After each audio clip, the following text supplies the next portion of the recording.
Seguimos con el libro de Romanos, el capítulo 15 del libro de Romanos. Lo empezamos la semana pasada y espero, con la ayuda de Dios, continuar, no terminar. No creo que logremos terminarlo hoy, pero vamos a volver a empezar con el versículo 1 como introducción de lo que terminamos la semana pasada. Hemos estudiado cómo del capítulo 12 al 14 y parte del 15, Pablo hace una invitación al pueblo de Dios a vivir una vida consagrada, una vida en santidad, y nos explica en forma práctica cómo se vive una vida en santidad, cómo se vive una vida consagrada a Dios. Por consiguiente, hermanos, os ruego por la misericordia de Dios que presentéis vuestros cuerpos como sacrificios vivos y santos, aceptables a Dios, que es vuestro culto racional. Y no os adaptéis a este mundo, sino transformaos mediante la renovación de vuestra mente, para que verifiquéis cuál es la voluntad de Dios, lo que es bueno, aceptable y perfecto. Venimos a ser transformados mediante la renovación de nuestra mente a través de la palabra de Dios. Para eso venimos. Y esa palabra de Dios nos transforma por el poder del Espíritu Santo y cambia la manera en que actuamos. Tenemos una naturaleza pecadora que está ahí hasta que muramos. Y esa naturaleza tiene una tendencia, usted la conoce, yo la conozco. Ni le quiero compartir qué cosas piensa esa naturaleza si le doy libertad, ni qué cosas dice esa naturaleza si le doy libertad. Pero hemos recibido el Espíritu Santo para que caminemos en el Espíritu y no satisfagamos los deseos de la carne. ¿Y cómo caminar en el Espíritu? Es por el poder del Espíritu que nos enseña a través de la palabra de Dios también esa manera de caminar. En el capítulo 15 Pablo nos dice: así que nosotros los que somos fuertes debemos sobrellevar las flaquezas de los débiles y no agradarnos a nosotros mismos. Los fuertes está hablando a aquellos que tienen la madurez espiritual para entender que en Cristo tenemos libertad para comer cualquier cosa, chuletas de cerdo, camarones, langostas, carne, que no tenemos que restringirnos a comida limpia e inmunda como estaba en el Antiguo Testamento el pueblo judío restringido por la ley mosaica, pero que tenemos libertad en Cristo y que podemos observar cualquier día. Todos los días le pertenecen al Señor. Y los que somos fuertes debemos sobrellevar las flaquezas de los débiles. Los débiles son aquellos que no han llegado a la madurez de entender esa libertad que tenemos en Cristo. Y a Pablo nos advirtió de no despreciar, no menospreciar al que es débil, aceptarlo, porque Cristo le ama también. Y con amor vamos a ayudarles a ellos a madurar. Entonces dice Pablo, los que somos fuertes debemos sobrellevar las flaquezas de los débiles. ¿Cómo sobrellevamos las flaquezas de los débiles? Limitando nuestra libertad que tenemos en Cristo para no ofender al que es débil. Yo tengo libertad de echarme un vinito, pero me voy a limitar esa libertad, porque sé que puedo hacer caer a otra persona. Y sé que no es sabio porque puedo hacer tropezar a alguien. Tal vez tú sientes la libertad de comerte una chuleta de cerdo, pero vas con alguien que ha venido al Señor y todavía se siente incómodo de comer una chuleta de cerdo y tú lo vas a empujar y lo vas a forzar. Eso no es el amor de Dios, eso es hacer lo que traicione su propia conciencia. Dale tiempo que madure, que entienda, que crezca, que conozca con amor y conozca la verdad. No le hagas violar su propia conciencia. Y vemos acá lo que dice Pablo. Entonces no debemos de agradarnos a nosotros mismos. Cada uno de nosotros, dice en el versículo 2, agrade a su prójimo en lo que es bueno para su edificación. La palabra edificación quiere decir edificación, construcción. Aquello que promueve el crecimiento cristiano en otros. Entonces vamos a agradar a nuestro prójimo, sí, pero no en cualquier cosa, no en sus caprichos, sino en lo que es bueno para su edificación, aquello que le aumenta su conocimiento, aquello que le ayuda a crecer en sabiduría, en discernimiento, aquello que lo motiva a la piedad, a la entrega, a la dedicación a Dios, aquello que lo anima a caminar en santidad, aquello que le produce esperanza, aquello que alimenta su gozo y su paz en su corazón. Todas esas son cosas que edifican, fortalecen al cristiano. Pues ni aun Cristo se agradó a sí mismo. Es decir, nos da el ejemplo de que Cristo mismo no vivió en esta tierra para agradarse a sí mismo, sino que vivió para agradar a los demás. Y Pablo nos dice, ese es el carácter que debemos de tener. Ni aun Cristo se agradó a sí mismo, antes bien, como está escrito, los vituperios de los que te injuriaban cayeron sobre mí. Trae este versículo del Antiguo Testamento. Este versículo está en el Salmo 69. Versículo 8 al 9 leemos, es un salmo que escribió David. Y Pablo lo menciona acá como un versículo profético que se cumple en Jesucristo. Pablo nos está diciendo, sigamos el ejemplo de Cristo, que no se agradó a sí mismo. Y dentro del ejemplo nos habla de esta realización, de que los insultos de los que te injuriaban cayeron sobre mí. Es un versículo que aplica a Jesús. David lo escribió. Cuando David lo escribió, ¿cómo se pudo aplicar a David? Bueno, probablemente sabemos que Goliat insultaba al pueblo de Israel y también insultó a David cuando se le opuso. Y tuvo tal vez otras situaciones, pero se aplicó exactamente en Jesucristo. De hecho, en el Salmo 69, 8 al 9, dice el salmista, me he convertido en extraño para mis hermanos y en extranjero para los hijos de mi madre, porque el celo por tu casa me ha consumido y los vituperios de los que te injurian han caído sobre mí. Me he convertido en extraño para mis hermanos y en extranjero para los hijos de mi madre. Se cumplió en Jesús, porque Él en su celo por hacer las cosas del Padre, hacer las obras del Padre, obedecer, hasta sus hermanos pensaban que estaba fuera de sí, lo fueron a buscar y le dijeron, tu madre y tus hermanos te buscan. Él no estaba caminando con ellos allí, Él estaba caminando haciendo la obra del Señor y los que habían seguido y habían decidido seguirles. Es decir, el llamado del Padre lo alejó de su propia familia en la carne. Y luego dice, porque el celo por tu casa me ha consumido. Este versículo lo entendieron los apóstoles cuando Jesús entró, cuando se acercaba la Pascua al principio de su ministerio, después de la boda de Caná, que llega a Jerusalén, entra al templo y al ver a los mercaderes, al ver la comercialización de las cosas de Dios, Él agarra un látigo y empieza a echar a los mercaderes, a los que compraban, a los que vendían, a los bueyes, las ovejas, a los vendedores de palomas que eran para los sacrificios. Y dijo, mi casa será llamada casa de oración y ustedes la han hecho una cueva de ladrones. Y los apóstoles, los discípulos se acordaron que estaba escrito, el celo por tu casa me ha consumido. Y luego, los vituperios de los que te injurian han caído sobre mí. ¿Cómo se cumplió esto en Jesucristo? Los insultos de los que te injurian cayeron sobre mí. Yo no creo que nadie en el tiempo de Jesucristo insultó directamente a Dios en la manera de maldito sea Dios o insultos a Jehová. Lo hubieran apedreado ahí mismo en Israel. Entonces, ¿cómo se cumplió los vituperios de los que te injuriaban cayeron sobre mí? Me llamó la atención y estuve pensando un poco.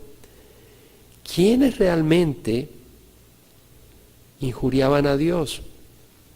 Eran los mercaderes, eran los sacerdotes, eran los fariseos, con su vida, con sus tradiciones muertas, con su hipocresía, impidiendo que otros vinieran a Dios en sus tradiciones todas distorsionadas, en una justicia externa, en vez de tener un corazón contrito y humilde.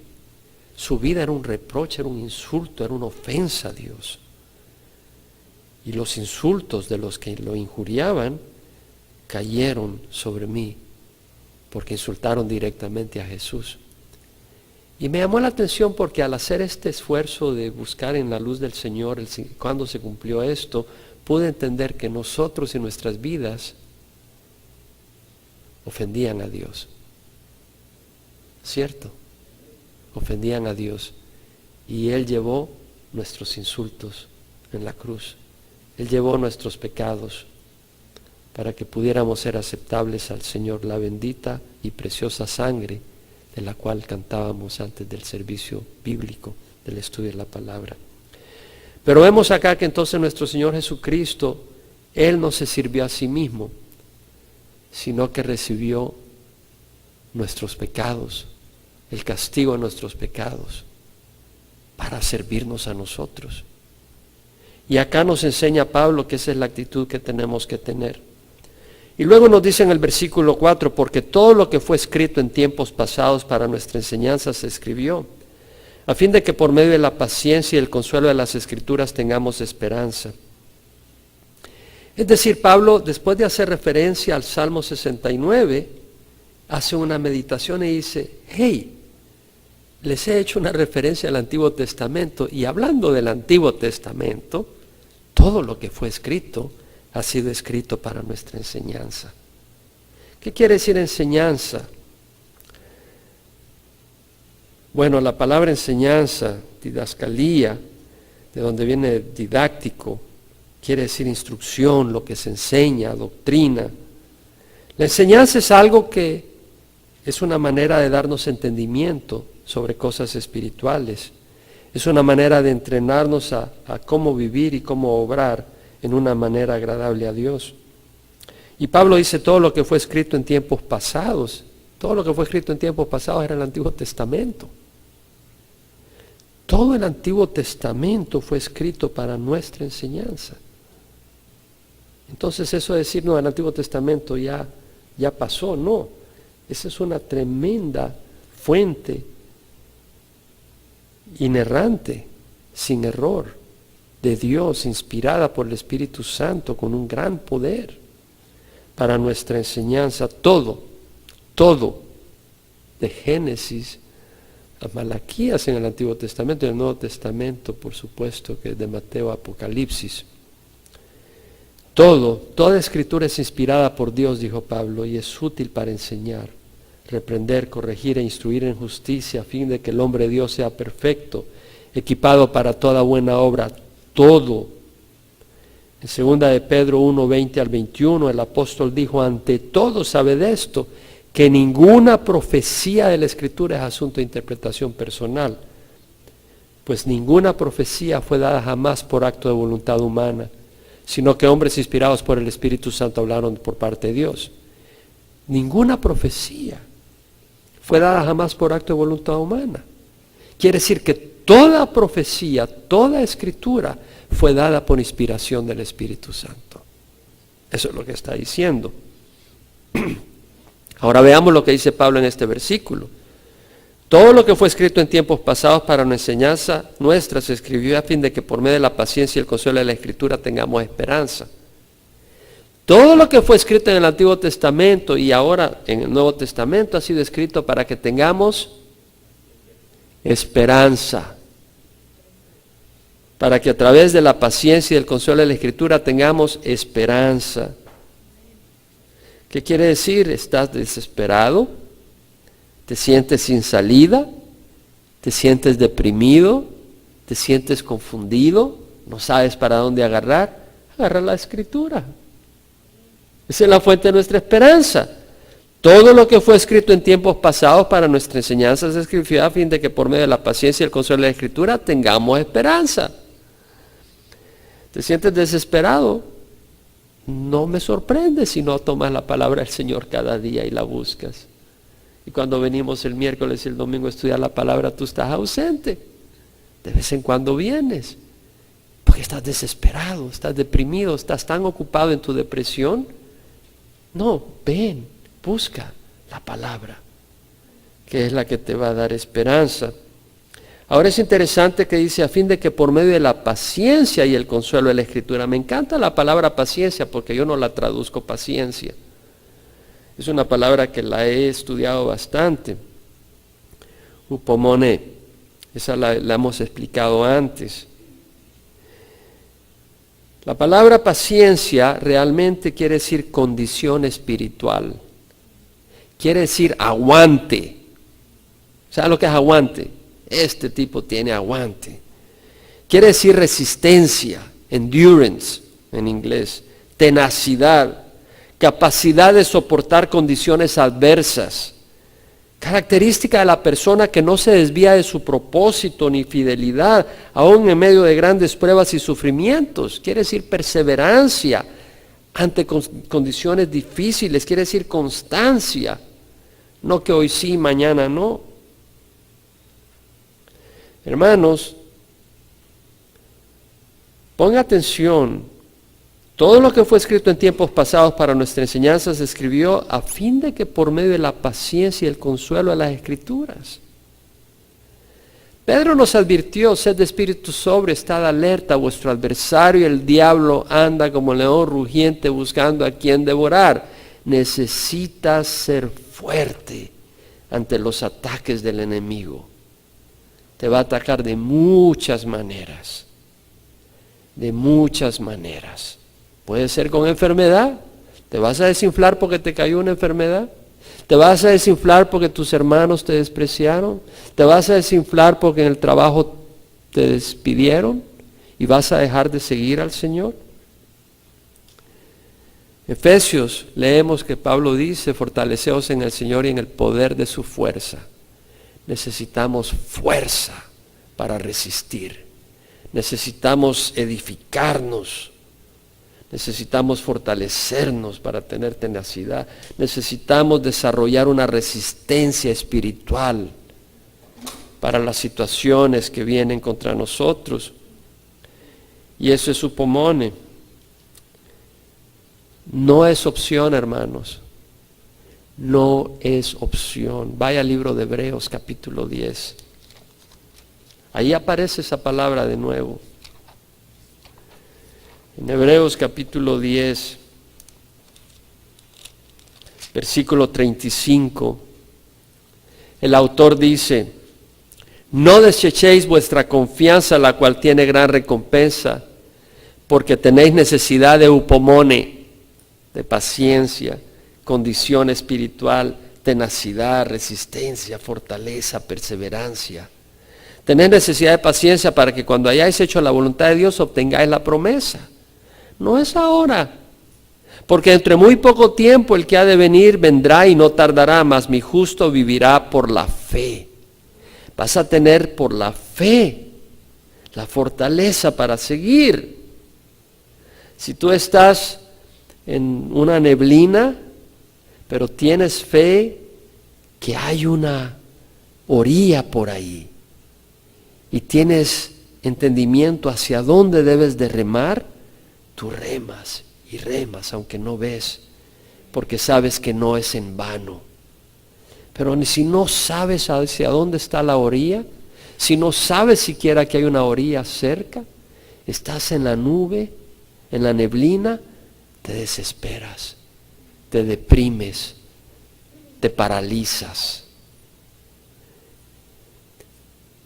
Mi justo vivirá por la fe, y si retrocede, mi alma no se complacerá en él. ¿Entendemos la importancia de la perseverancia? Si tú retrocedes, no vas a complacer al Señor. Pero nosotros no somos de los que retroceden para perdición, sino de los que tienen fe para la preservación del alma. No somos de los que retroceden, somos los que tenemos paciencia, perseverancia. Y mira también que habla del consuelo de la Escritura. La Escritura trae consuelo. ¿Sabes lo que es consuelo? La palabra se asocia a la misma de Paracletos. Es una palabra parecida, que tiene que ver con el Espíritu Santo. Y quiere decir llamar a la par para asistirnos. Quiere decir ánimo, aliento, consolación, bálsamo, calmante, alivio. ¿Cómo necesitamos alivio muchas veces? ¿Cómo necesitamos consuelo? Es a través de las Escrituras. Y ellas son las que nos dan esperanza. Muchas veces quieres buscar a Dr. Phil o quieres buscar un psicólogo cuando tienes las escrituras que te van a dar el consuelo que necesitas. ¿Cómo estás adentro de tu corazón? ¿Estás inquieto? ¿Estás desesperado? ¿Estás desesperada?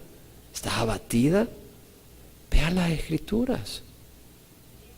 Esas son las que te van a dar el consuelo y la fortaleza.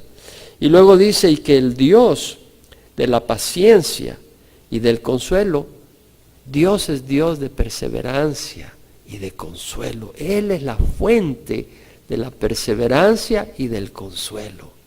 Que el Dios de la paciencia y del consuelo os conceda tener el mismo sentir los unos para con los otros, conforme a Cristo Jesús.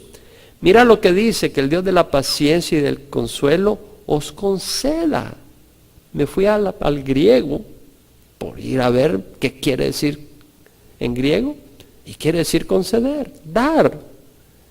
Lo que quiere decir es que el tener el mismo sentir es un regalo que viene de Dios. ¿Nos damos cuenta? Que el Dios de la paciencia y del consuelo os conceda tener el mismo sentir. El sentir, la misma manera de pensar, no viene de nuestra carne.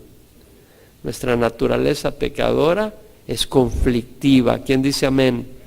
Y los que no dicen amén, ahí están probando que son conflictivos.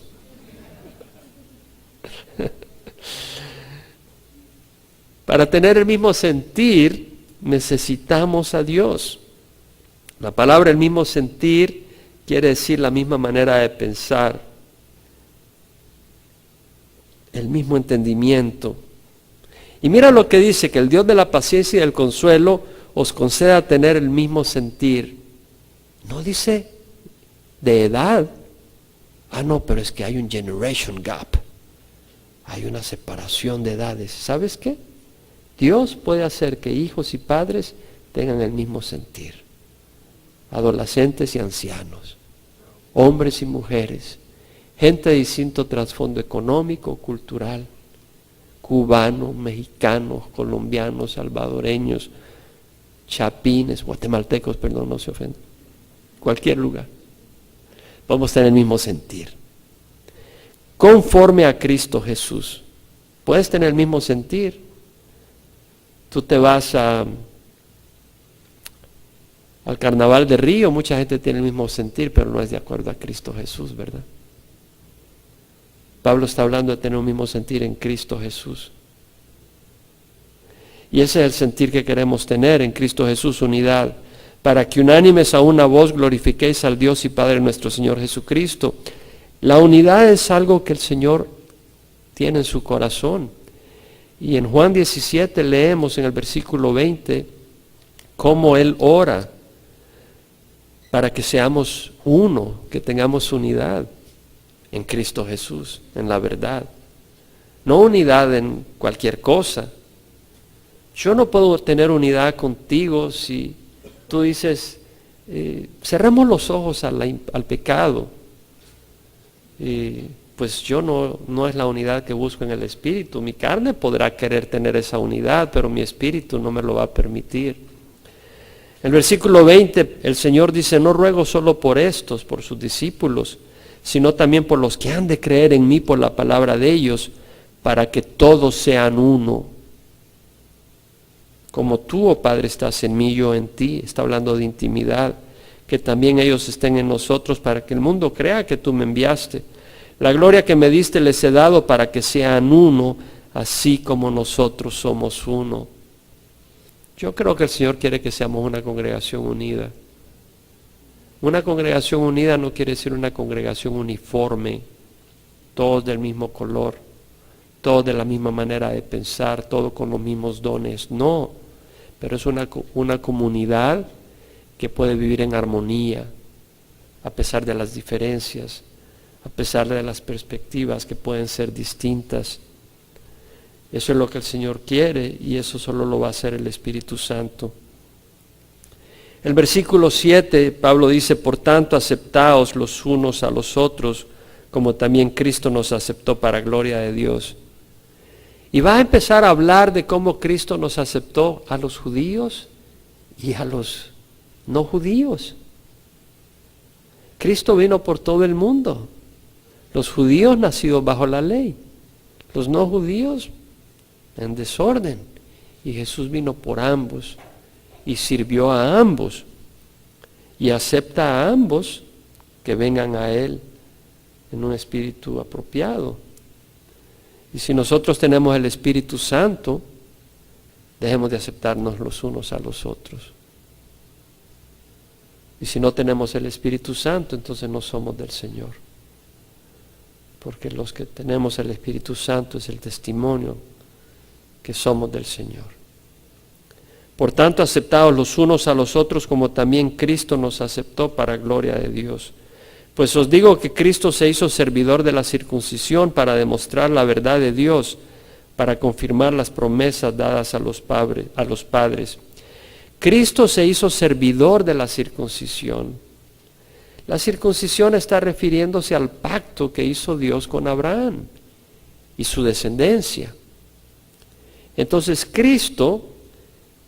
Dios había hecho una promesa a Abraham y a los patriarcas, a Isaac y a Jacob, y a través de los profetas de un Mesías, de un libertador que iban a ser del pueblo judío. Entonces Cristo vino como judío, nació bajo la ley judía, lo tuvieron que circuncidar, tuvo que cumplir la ley ceremonial, fue un servidor de la ley ceremonial cuando vino. ¿Para qué? Para que como judío, él habiendo cumplido la ley ceremonial y la ley moral, entonces ofrecer su cuerpo como un sacrificio aceptable a Dios para pagar por aquellos que violan la ley moral y aún la misma ley ceremonial dentro del pueblo de Israel.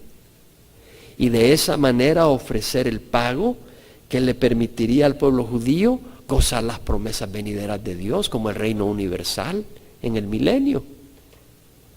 Entonces vemos de que Cristo vino para demostrar la verdad de Dios, es para mostrar que Dios es veraz, la veracidad de Dios, de las promesas.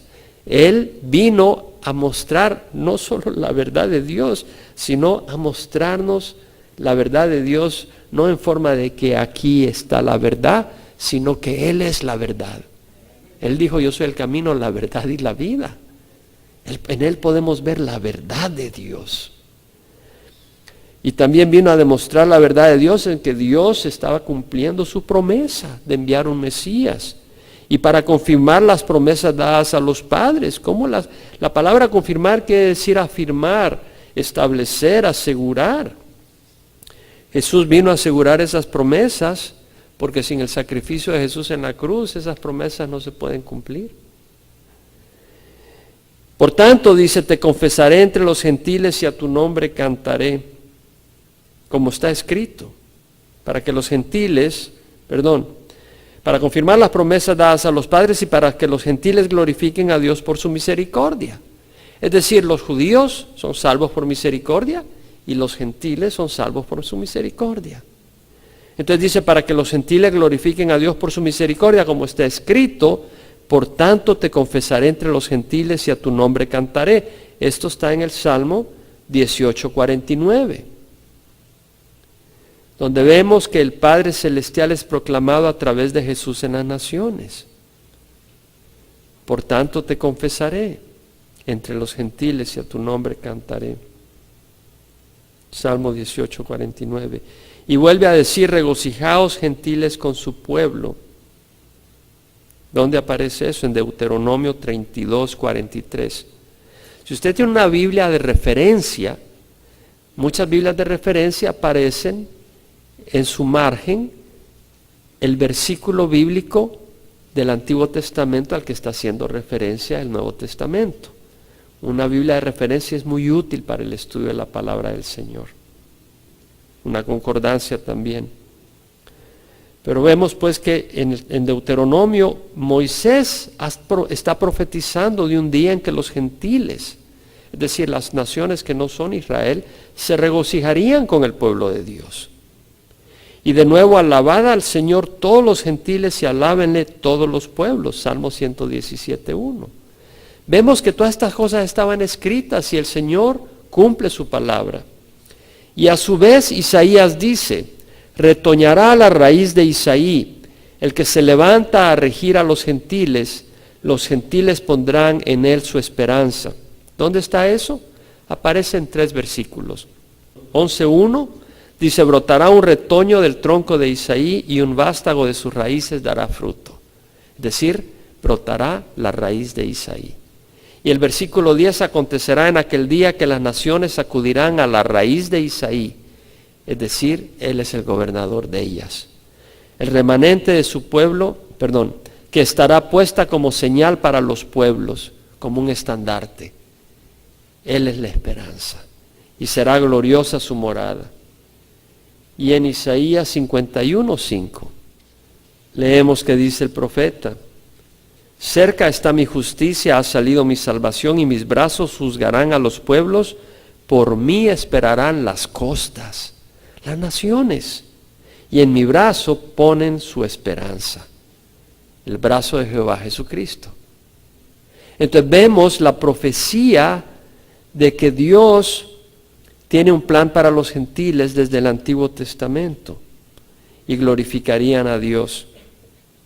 Entonces vemos de que Jesucristo se hizo servidor de los judíos y de los gentiles para cumplir las promesas de Dios a los judíos y las profecías de Dios de bendecir a los gentiles. El Dios de la esperanza os llene de todo gozo. Nuestro Dios es un Dios de esperanza. Y Él es el que te llena de gozo y paz, pero no dice de gozo y paz, dice de todo gozo y paz. Porque el reino de los cielos no es de comida ni de bebida, sino de justicia, paz y gozo en el Espíritu Santo. Entonces vamos a experimentar el gozo del Señor. ¿Qué es lo que promete el Señor? Él es el que lo da. El Dios de la esperanza os llene de todo gozo y paz. En el creer, la palabra creer quiere decir pensar que es verdadero, estar persuadido, tener certeza, tener certidumbre, poner la confianza, confiar, no simplemente creer intelectualmente que Dios existe. Pero cuando tú pones tu vida en las manos del Señor, puedes tener gozo y paz. Cuando tú pones tu vida en las manos del Señor, vengan enfermedades, vengan circunstancias, tú puedes tener paz. Si estás confiando en el Señor. Porque al confiar en el Señor puedes confiar de que nada te ocurre a ti que no venga de la mano de Dios. Y puedes confiar que Dios te ama y que su plan es perfecto y que todas las cosas obran para el bien de aquellos que aman al Señor. Entonces vemos de que dice el Dios de la esperanza os llene de todo gozo y paz en el creer, para que abundéis en esperanza por el poder del Espíritu Santo. Una vez más, ¿cómo necesitamos al Espíritu Santo? Y el Señor Jesucristo dijo, las palabras que he hablado son espíritu y son vida. Entonces, a través de la palabra de Dios y con el corazón sensible buscando al Espíritu Santo, vamos a ser llenos de esperanza. Esa esperanza que le está ministrando a usted ahora mismo, ¿quién puede decir amén? Esa paz que usted está experimentando ahora mismo, ¿quién puede decir amén? Es a través de la palabra de Dios. A través de la palabra de Dios. En cuanto a vosotros, hermanos míos, yo mismo estoy también convencido de que vosotros estáis llenos de bondad, llenos de todo conocimiento y capaces también de amonestaros los unos a los otros. Interesante. Pablo no había llegado a Roma, pero habían personas, discípulos, que Pablo había discipulado, que estaban en Roma. Y obviamente había algún tipo de contacto y Pablo tenía información de la iglesia en Roma. Y dice, yo estoy convencido de que vosotros estáis llenos de bondad, llenos de conocimiento. Él dice, ustedes son gente bondadosa, yo sé, Dios los ha tocado. Y sé que tienen conocimiento. ¿Por qué? Porque ahí estaba Priscila y Aquila, habían otros siervos que estaban ministrando ahí, que habían llevado la palabra. Y les dice, y también son capaces de amonestaros los unos a los otros. Interesante. La palabra amonestar quiere decir advertir. quiere decir tener en vista el corregir o advertir sobre cosas que están mal. Entonces vemos de que Pablo está diciendo, sí, ustedes están llenos de bondad, están llenos de conocimiento y también tienen la capacidad de en amor corregir lo que está mal entre ustedes y advertir lo que está mal entre ustedes. En otras palabras, si tú ves a tu hermano que está en algo que no es correcto, no cierres los ojos, ora. No vayas a chismear de él, a criticarlo. Ve y trata de ayudarle. Eso es lo que el Señor dice. Por eso, dice Pablo, pero os he escrito con atrevimiento sobre algunas cosas, para así hacer que las recordéis otra vez. La palabra atrevimiento, la King James y la New King James dice more boldly. La New International Version, quite boldly. La New American Standard, very boldly. Con valentía. O sea, sin tener temor. Sin andar todo miedoso, pero me atrevo a amonestar. Y me atrevo a escribir estas cosas, dice, para hacer que las recordéis otras veces. A veces, hermanos, tenemos que amonestarnos unos a otros y a veces tenemos que recordarnos con amor algunas cosas, ¿cierto? Que Dios nos dé el amor, pero también que nos dé la valentía para hacerlo, para que podamos ser una iglesia agradable a Dios, un pueblo agradable a Dios. Y Pablo dice, para hacer que así las recordéis otra vez, necesitamos recordar las cosas. No basta con que leas la Biblia una vez y dijiste, ya la leí, la cierras y ahora sigues tu vida. Necesitamos ser recordados de las cosas de Dios bien seguido. Y luego dice Pablo, por la gracia que me fue dada por Dios para ser ministro de Cristo Jesús a los gentiles, ministrando a manera de sacerdote el Evangelio de Dios, a fin de que la ofrenda que hago a los gentiles sea aceptable, santificada por el Espíritu Santo. Pablo está diciendo que ha escrito con atrevimiento algunas cosas para ayudarnos a recordarlas. Y dice, la razón es que por la gracia que me fue dada por Dios, él dice, yo soy ministro de Cristo Jesús a los gentiles por gracia. Yo soy siervo, tú eres un siervo de Dios. Eres una sierva de Dios en la área que estés sirviendo por gracia. Yo estoy sirviendo por gracia. Y si el Señor levanta su gracia, yo no puedo servirle más. Es por gracia que le estamos sirviendo. Así puede quitarte el Señor de servir. Es por pura gracia. No vamos a abusar esa gracia. Vamos a caminar con temor santo y vamos a buscar honrarle al Señor. Porque no es que nosotros seamos necesarios, ni es porque nosotros merezcamos. Es por pura gracia. Amén. Es por pura gracia. Y Pablo dice, para ser ministro de Cristo Jesús a los gentiles, ministrando a manera de sacerdote el Evangelio de Dios. ¿Qué es lo que hacía un sacerdote en el Antiguo Testamento? Presentaba ofrendas. ¿Y sabe lo que está diciendo Pablo? Que él estaba ministrando a manera de sacerdote el Evangelio de Dios a fin de que la ofrenda que hago de los gentiles. Pablo está diciendo, yo estoy presentando una ofrenda como sacerdote. ¿Sabe cuál es la ofrenda? Los gentiles que estoy trayendo a Cristo. No dice Pablo, por consiguiente, hermanos, ruego por la misericordia de Dios que presentéis vuestros cuerpos como sacrificios vivos y santos aceptables a Dios. Pablo estaba trayendo por el poder del Espíritu a gentiles a Cristo Jesús. Era una ofrenda a Dios. Y dice, él desea que la ofrenda que hago a los gentiles sea aceptable, santificada por el Espíritu Santo. Entonces, ¿cuál es mi deseo en mi corazón como siervo del Señor? Que en esta congregación nosotros seamos no solo conocedores intelectuales, sino que caminemos en unidad, de una manera aceptable a Dios. ¿Quién puede decir amén? ¿Queremos ser simplemente un número de cristianos o queremos crecer en madurez, en amor y en santidad? ¿Quién puede decir en eso? ¿Podemos decir madurez, amor, fe, santidad, esperanza? Queremos crecer en esas áreas. Eso es lo que quería Pablo para la iglesia. Vamos a cerrar en oración. Si tú no has recibido a Cristo Jesús, y tal vez nos estás viendo por internet o estás acá en el salón familiar o acá, yo te invito a que recibas a Cristo. ¿Y cómo recibimos a Cristo? Le pedimos perdón por nuestros pecados. Y le decimos, Señor, yo confío que tú eres el Hijo de Dios, que pagaste en la cruz por mis pecados, y yo te recibo. Y Él entra. Entonces yo te invito a que lo recibas ahí donde estás. Padre, te ruego perdón por mis pecados. Hoy recibo a Cristo Jesús como mi Señor y mi Redentor. Creo que el sacrificio en la cruz paga por mis pecados. Y hoy te recibo, Señor, y tu Espíritu Santo para poder seguirte, entender tu palabra, hacer el bien y rechazar el mal.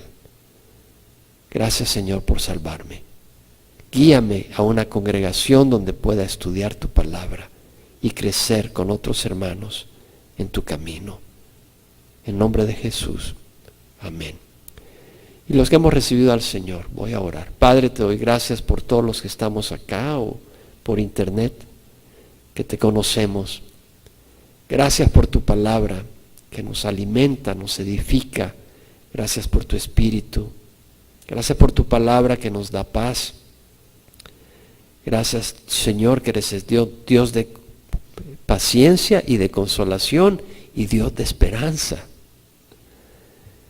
Gracias, Espíritu Santo, por estar con nosotros, y te invitamos a que continúes con nosotros.